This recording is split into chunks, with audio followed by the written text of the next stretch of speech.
네, 여러분 안녕하세요. 자, 오늘은 우리 4단원으로 넘어가서 한국 문학의 역사의 첫 번째 작품, 제망매가를 선생님과 같이 공부하도록 하겠습니다. 자, 제망매가. 자, 감상 열기부터 한번 살펴볼게요. 이 작품은 누이와의 사별이라고 있습니다. 사별은 죽을 사자, 죽음에다가 플러스 이별이 합쳐진 거죠. 그래서 죽을 사에다가 여기 별이 되는 거죠. 그래서 사별이 되겠습니다. 누이와의 사별을 노래한 향가이다라고 있습니다. 향가는 우리 한국문학의 선생님이 그 학습지 강의 있습니다. 거기서 향가에 대해서 좀 더 자세하게 얘기를 하는데요. 향가는 신라시대 때 나온 갈래입니다. 갈래. 문학의 갈래. 특히 우리 고전에서의 시가에서의 갈래를 얘기할 때 첫 번째 고대가요. 그 다음이 두 번째가 향가가 되겠습니다. 시대 흐름 순으로 따졌을 때. 자, 그래서 신라시대 때 불렀던 노래를 향가라고 하고요. 19채 향가라고 있습니다. 자, 이 향가는, 어, 4구체, 8구체, 19채 이렇게 나뉘는데요. 4구체의 대표적인 작품은, 서동요, 통요, 도솔가, 헌화과 이렇게 있고요. 8구체는 모죽지란가, 처용가가 있습니다. 그리고 19채는 우리가 배울 제망매가가 있고요. 그리고 찬기파랑가가 있습니다. 자, 4구체에서 19채로 갈수록 발달했다고 볼 수 있고요. 발달했다고 볼 수 있고, 점점 4구체에서 그 안에 못 담던 걸, 그 안에 말하고자 하는 바를 다 못 담았던 걸 8구체로 발전시켰고요. 8구체에서 19채로 갔을 때 더해지는 것은 두 줄이잖아요. 이 두 줄을 플러스 1을 낙구라고 합니다. 낙구. 이름을 마지막 두 줄을 낙구라고 합니다. 그래서 이 낙구에다가 첫 머리가 아라고 하는 감탄사로 시작하죠. 이런 형식적인 특징이 있습니다. 자, 여기서 나타난 서정성과 형식적 특징에 주목하여 작품을 감상해보자라고 했습니다. 자, 제목이 제망매가입니다. 제망매가는 제목에서 제사를 지낸다라는 걸 알 수 있고요. 망매라고 했어요. 망매는 죽은 누이가 되겠습니다. 우리가 매라고 했을 때는 자매예요. 자매. 그래서 매는 누이 동생의 경우에 매를 쓰고요. 누나의 경우에는 자를 씁니다. 자매. 그 다음에 노래죠. 노래. 그래서 죽은 누이를 떠나보내고 제사를 지내면서 부른 노래다라고 이름을 붙이겠습니다. 즉, 이게 지은 사람이 월명사인데요. 직업이 스님입니다. 신라시대 때 스님 혹은 승려라고 하죠. 자, 그래서 향가는 주 향유 계층이 스님 아니면은 화랑이었어요. 자, 이 경우는 창기파랑가 아까 나눴었던 우리 창기파랑가의 경우에는 이 화랑이고요. 여기서는 스님이 지은 작품이 되겠습니다. 자, 그 다음에 이제 김환진 해독이라고 되어 있는데요. 똑같은 제명매간을 놓고 김환진 해독이 있고요. 그 다음에 양주동 해독이라는 게 있습니다.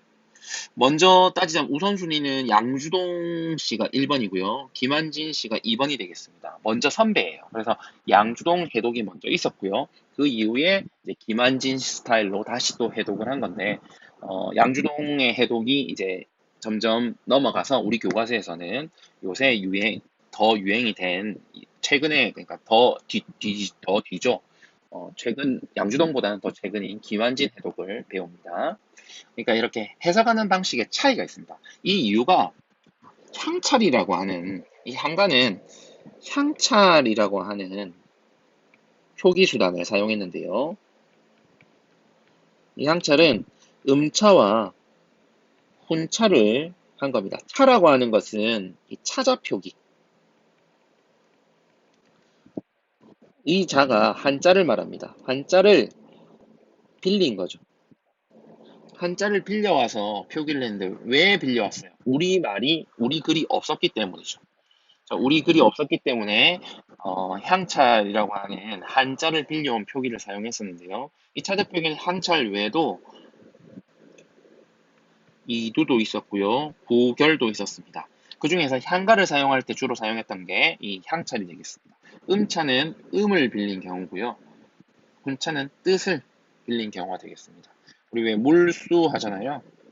물수자를 적었을 때 물이라고 읽으면 음차가 되고요. 수라고 읽으면 음차가 되고, 죄송합니다. 수라고 하면 음차가 되고 물이라고 읽으면 훈차가 되는 거죠. 이런 식으로 하는 겁니다. 자, 이제 본문으로 가보도록 하겠습니다. 자, 본문으로 가기 전에 항상 우리 하는 거 있죠? 전체를 한번 훑어봅니다. 1년 전체 한 단연으로 되어 있고요. 연구분이 없죠. 자, 그 다음에 어떻게 되어 있어요? 전체 구성이 나눠봤을 때 네, 하나, 둘, 셋, 넷, 네 줄에 마침표가 있죠. 그 다음에 네 줄, 여기 또 마침표가 있고, 여기도 물론 있지만, 네 줄, 네 줄. 우리 아까 전에 했었죠. 위에서 4구째, 8구째, 10구째 이렇게 갔잖아요. 그러니까 4, 4, 2의 형태가 됩니다. 이 2를 낙구라고 부른다고 했죠. 라고 하는 감탄사로 시작합니다. 자, 여기 있는 이 한자들이 다 그 당시 기록되어 있는 차자표기, 향찰로 기록을 한 거고요. 이거를 김한진이라고 하는 사람이 이렇게 우리 옆에 있는 것처럼 이렇게 해석을 했다는 겁니다. 중세국어로 옮긴 거죠. 자, 이제 주 내용을 한번 보겠습니다. 생사의 길은, 삶과 죽음의 길은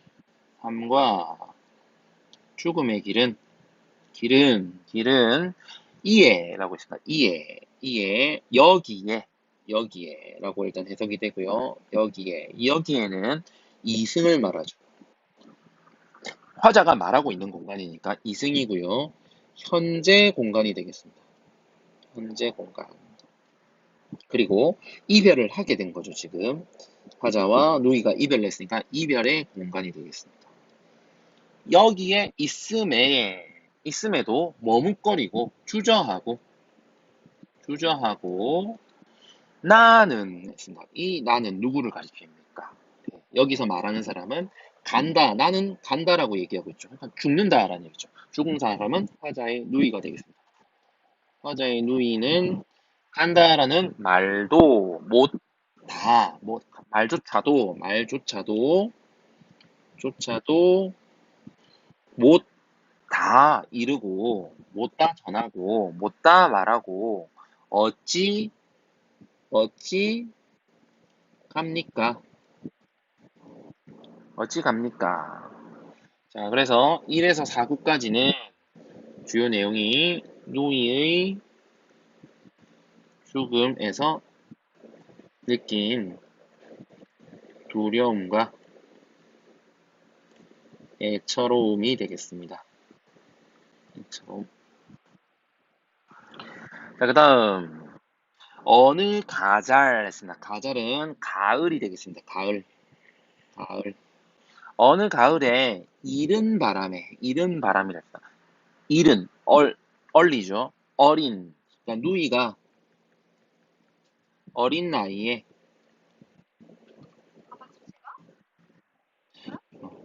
죽었음을 암시한다라고 볼 수 있겠죠. 이른 바람에 이에 저에 떨어질 잎간 했습니다. 이에 여기저기 here and there 여기저기에 떨어질 잎간 잎은 죽은 누이가 되겠죠. 죽은 누이 잎처럼 잎처럼 잎처럼 한 가지에서 나고 하단가지죠. 하단가지 한 부모에게서 나고 곧 같은 핏줄을 말합니다. 같은 핏줄에서 나고 가는 곳 모다론겨라고 합니다. 가는 곳 모르온저 가는 곳을 한 가지에서 났지만 가는 곳은 죽는 것은 죽는 때는 서로 모르잖아요. 먼저 죽을 수도 있는 거죠. 누이지만 동생이지만 그래서 먼저 죽을 수도 있죠. 그래서 5구에서 8구까지는 누이의 죽음에서 느끼는 인생의 무상함이 되겠습니다. 인생의 무상함. 감탄사로 시작하죠. 미타찰에서 미타찰. 자, 미타찰은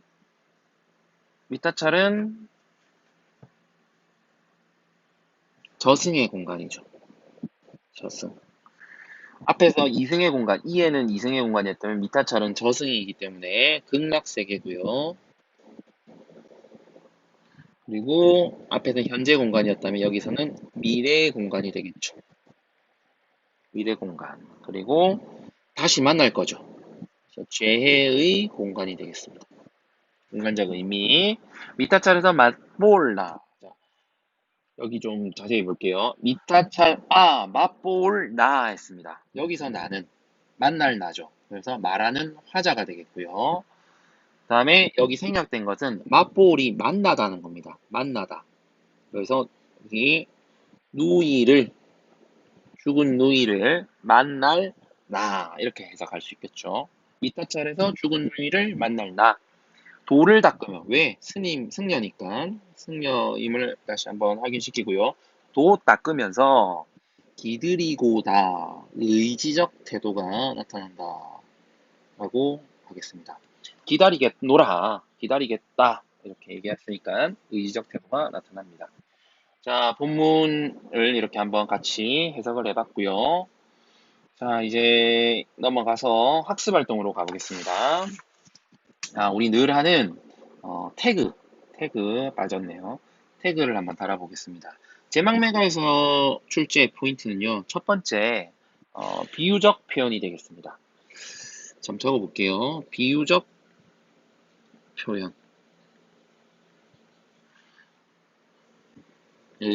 의미와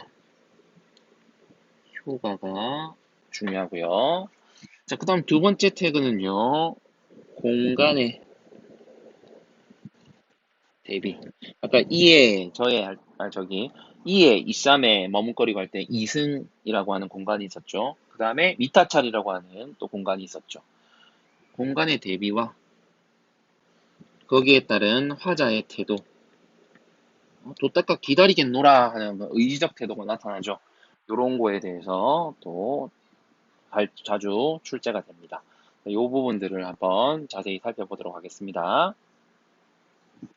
자, 그 다음 학습 활동으로 갈게요. 자, 1번. 이 작품을 감상하고 식구의 의미와 비유적 표현의 효과를 파악해보자.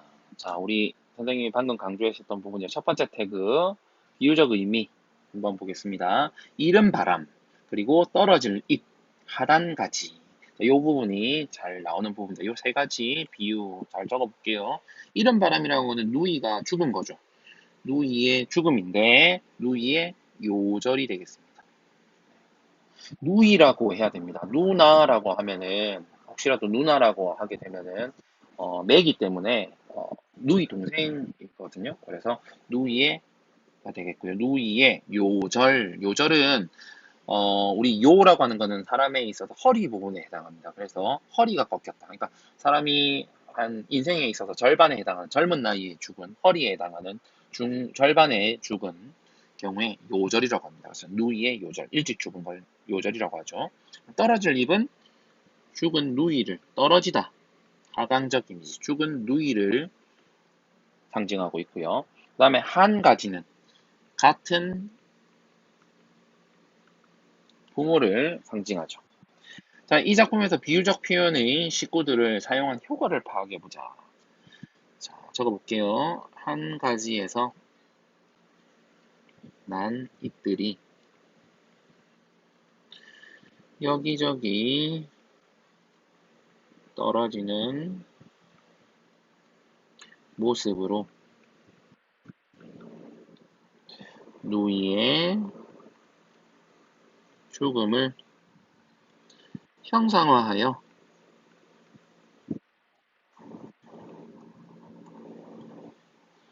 화자가 누이의 요절에 대해 느끼는 그 큰 슬픔 그리고 안타까움, 일찍 죽었으니까 이 안타까움을 감각적으로 구체화하여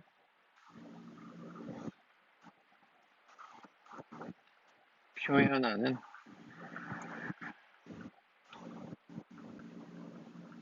효과를 얻고 있다라고 하겠습니다. 자, 2번 화자의 정서에 따라 주요 내용을 정리하고 이 작품의 형식적 특징을 말해보자. 이 작품을 화자의 정서에 따라 세 부분으로 나누어 보고라고 했습니다. 화자의 정서에 따라 세 부분으로 나누면 우리 아까 나눈 대로죠.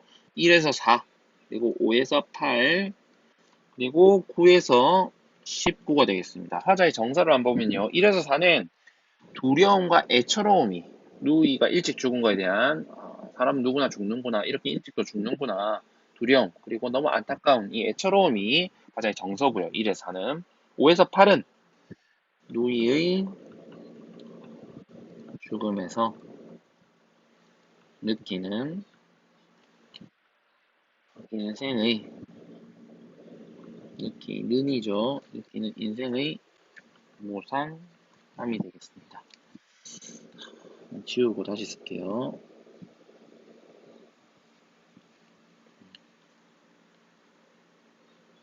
너무 작네요. 네. 느끼는 네, 됐습니다.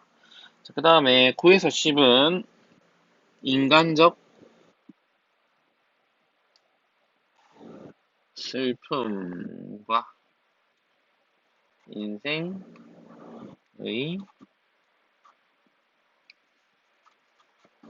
무상함에 대한 종교적 극복 의지가 되겠습니다. 자, 2번. 제9구의 첫머리에 있는 감탄사 아야는 어떤 역할을 하는지 말해보자. 자, 아야.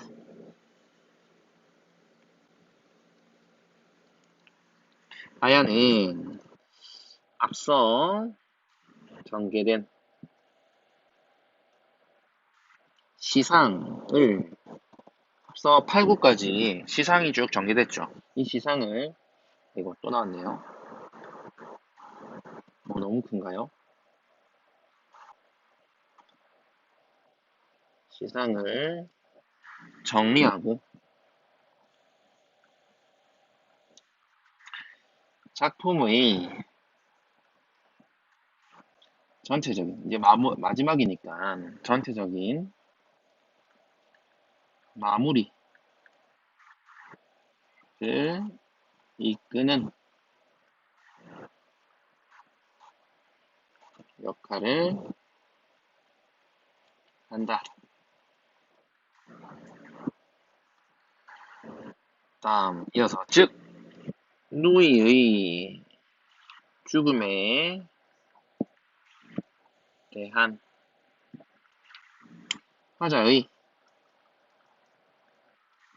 슬픔과 삶의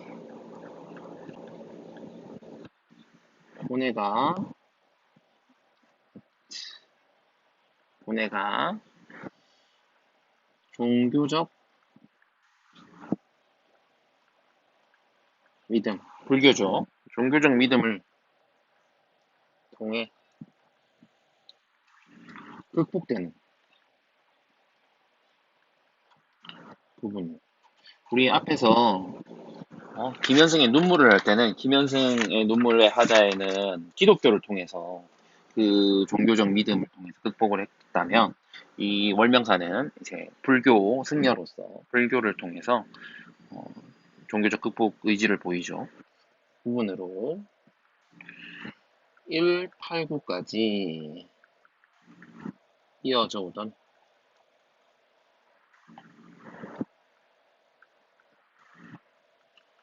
비극적 정서를 슬픔의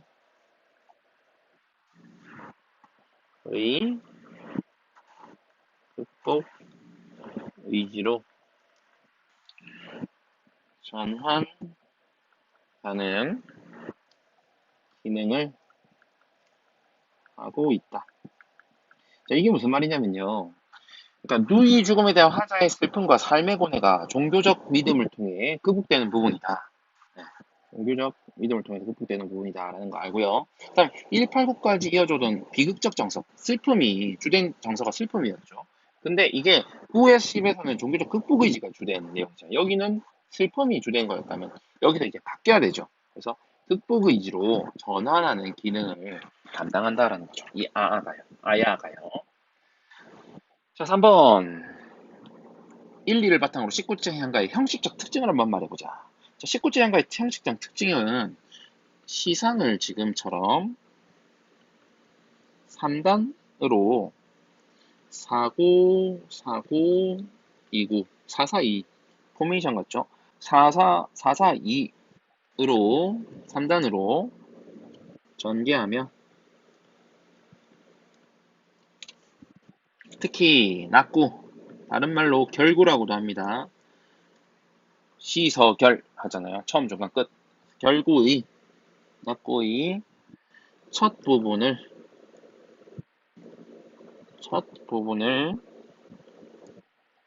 감탄사로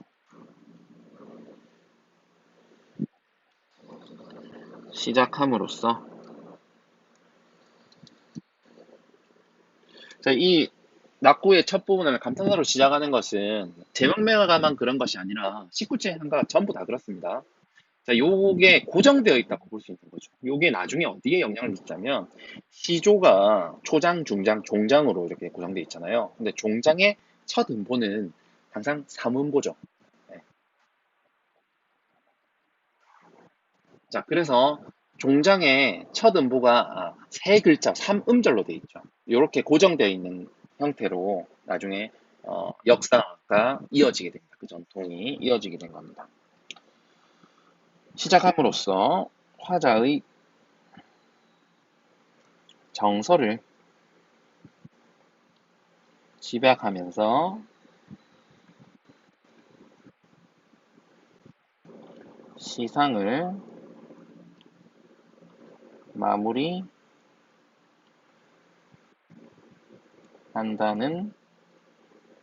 것이야. 이렇게 하겠습니다. 자, 다음 글을 바탕으로 향가를 한국 문학으로 볼 수 있는 이유를 찾아보고 향가의 의의를 생각해보자. 자, 향가는 기록이 우리 앞에서 한시도 이렇게 학습 활동에 나와 있었죠. 자, 3번처럼 향가도 지금 향찰로 적혀 있기 때문에 한국 문화로 볼 수 있느냐? 결론부터 얘기하자면 당연히 볼 수 있죠. 볼 수 있다. 자, 향가는 향찰이란 특수한 문자로 표기된 시가갈래다. 향찰이라는 글자는 한자의 음과 뜻을 빌려 우리말을 적은 문자다. 예컨대 님은을 표기하고자 할 때 앞에 글자는 한자의 뜻을 빌려 임금주자로 뒤에 글자는 한 글자의 음을 따서 숨따 은으로 적은 것을 말한다.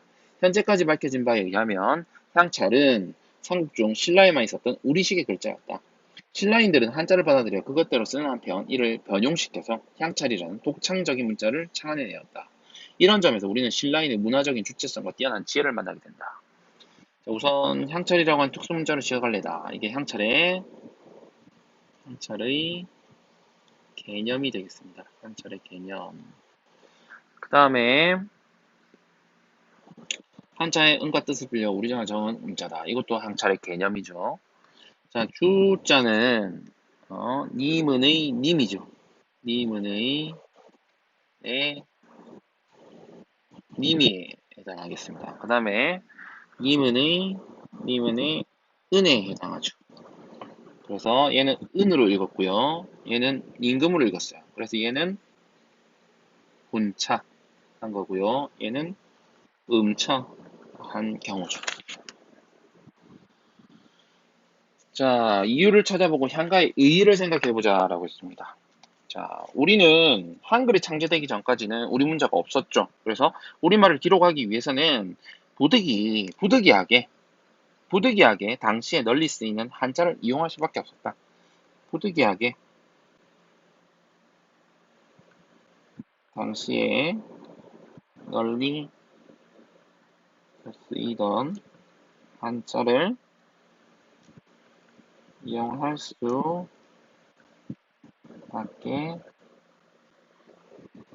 없었다. 특히 향찰이 우리말을 적기 위해 한자를 그냥 쓴 게 아니라 한자를 변용해서 쓴 독창적 문자였다. 라는 사실은 향가가 신라시대의 우리말의 노래, 즉 한국문학,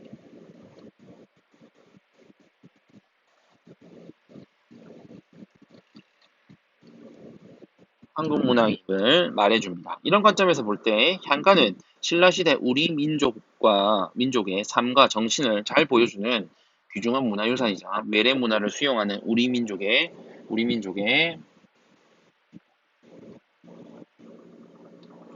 주체적 태도를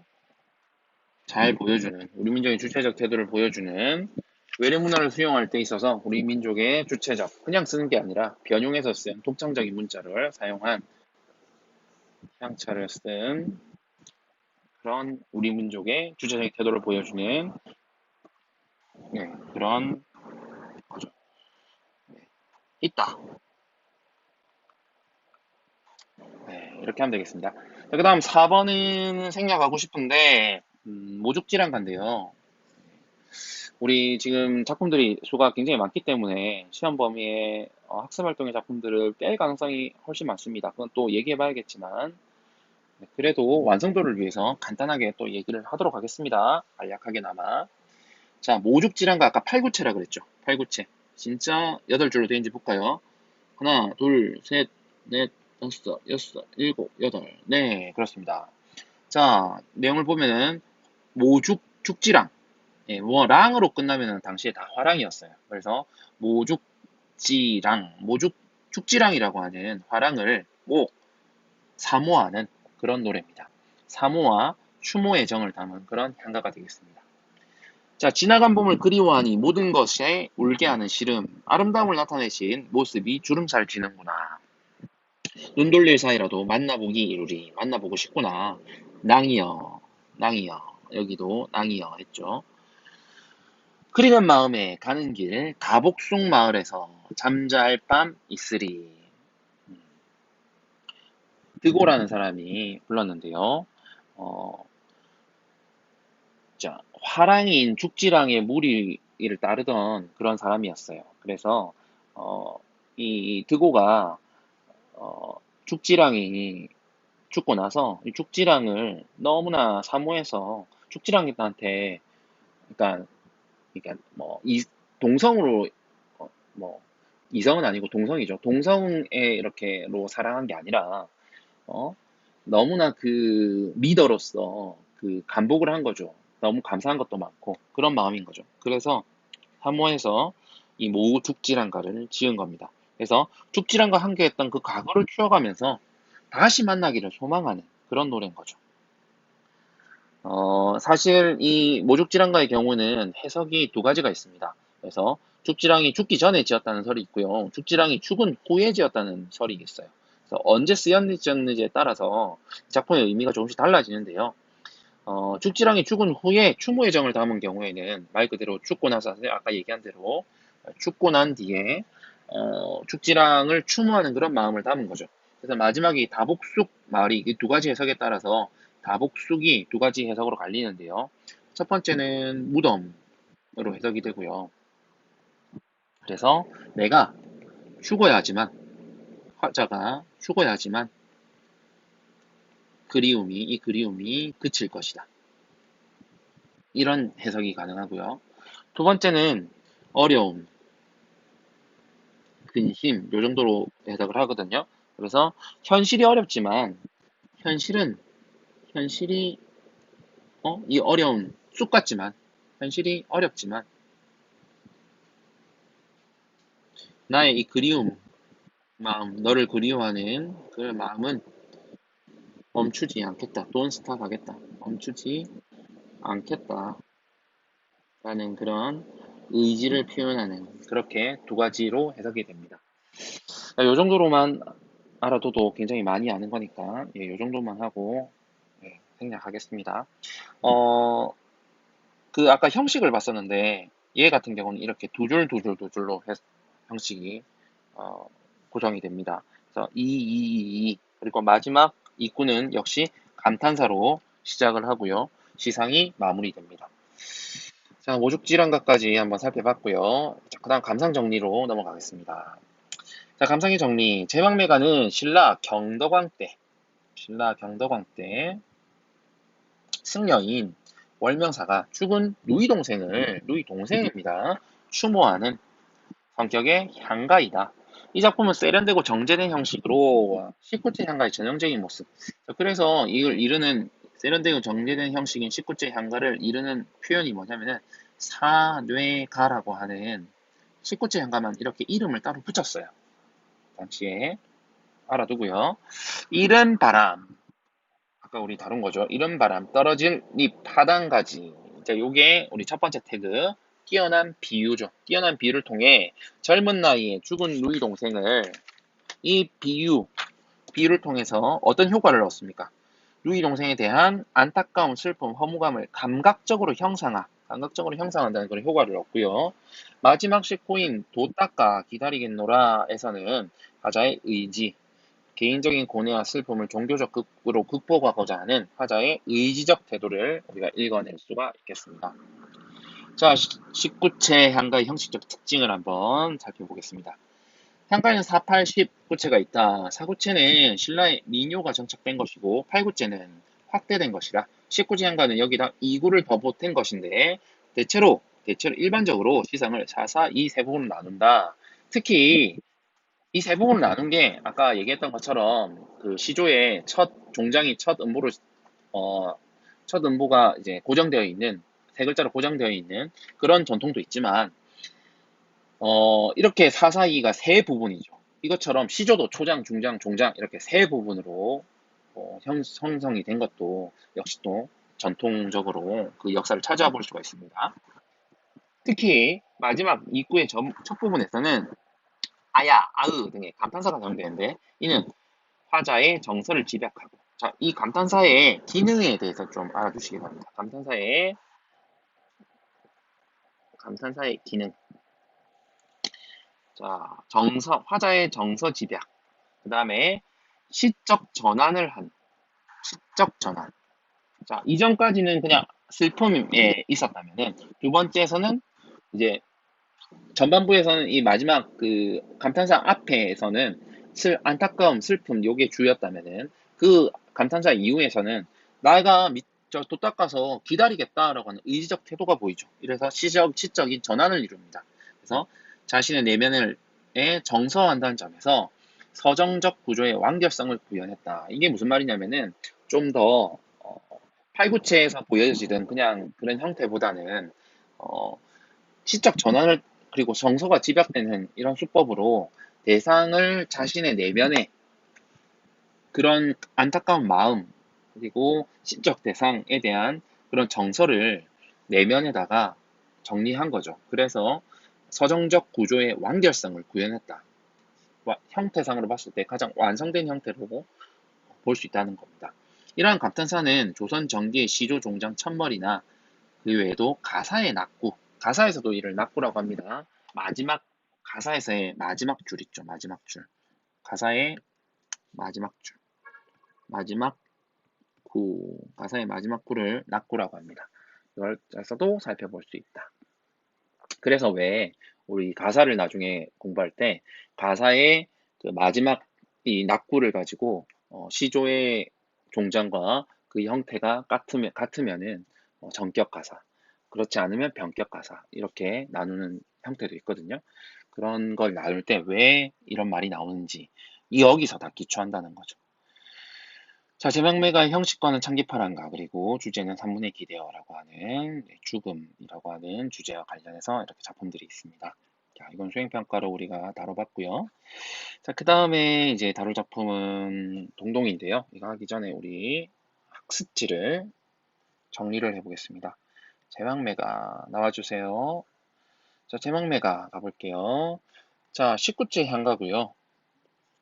추모적이다, 애상적이다라고 하는 것은 슬프다는 얘기입니다. 종교적인 것은 불교적인 부분이 있죠. 재회, 다시 만나는 것을 소망하고 있다. 누이와의 사별을 통해서 자연현상에 빗대어 비유적으로 표현하고 있고요. 하상적 이미지, 죽음, 떨어질 입, 죽음의 분위기를 효과적으로 형성하고 있습니다.